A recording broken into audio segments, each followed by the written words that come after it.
आ गया है चतुर्थी की कथा। तो आप लोग पढ़ते होंगे, जो लोग पढ़ते हैं उनको मालूम होगा। चतुर्थी की कथा में लिखा है,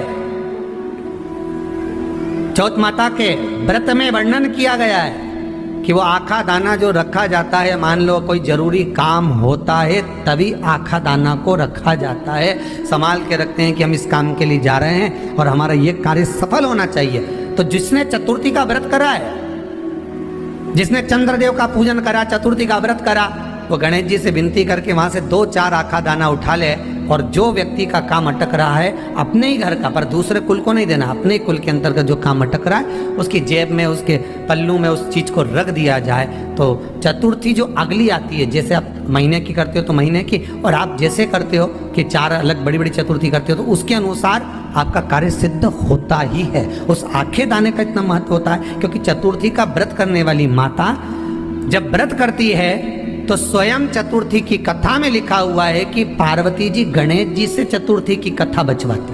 तो चतुर्थी की कथा जब होती है तो उसको स्वयं गणेश जी बाच रहे हैं। तो व्रत कौन सुन रही है? माता पार्वती। और आपने जो आखा दाना लिया वो गणेश जी के भाव से लिया, गणेश जी से निवेदन करके, विनय करके, प्रार्थना कर उसको प्राप्त किया। तो जिनकी यहाँ संपदा की कमी होती है, वैभव की कमी होती है, लक्ष्मी की कमी होती है, प्रतिष्ठा की कमी होती है, धन की कमी होती है, उसके लिए बुधवार के दिन अगर शंकर पर 1 लोटा पानी चढ़ाया जाता है तो जिन लड़कियों का विवाह नहीं हो रहा, जिन बच्चों का विवाह नहीं हो रहा, उन बच्चों के भी विवाह हो जाते हैं। हमारा वृद्धि से मतलब होता है जिस कन्या या वर का विवाह नहीं होता, 40 साल हो गए या 30 साल हो गए, या जब 28 के बाद में लड़का लड़की क्रॉस हो जाए कि 29 में, 30 में, 32 में, 34 में, 40 तक पहुंच गए और विवाह नहीं हो रहा है, तब बेलपत्री के जो पेड़ होता है, वृक्ष होता है, उस वृक्ष की जो डाली होती है, उस डाली के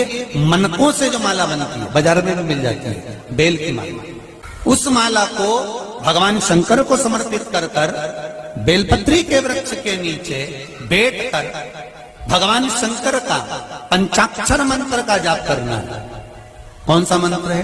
पंचाक्षर। पंचाक्षर मंत्र कल बताया था, नमः शिवाय।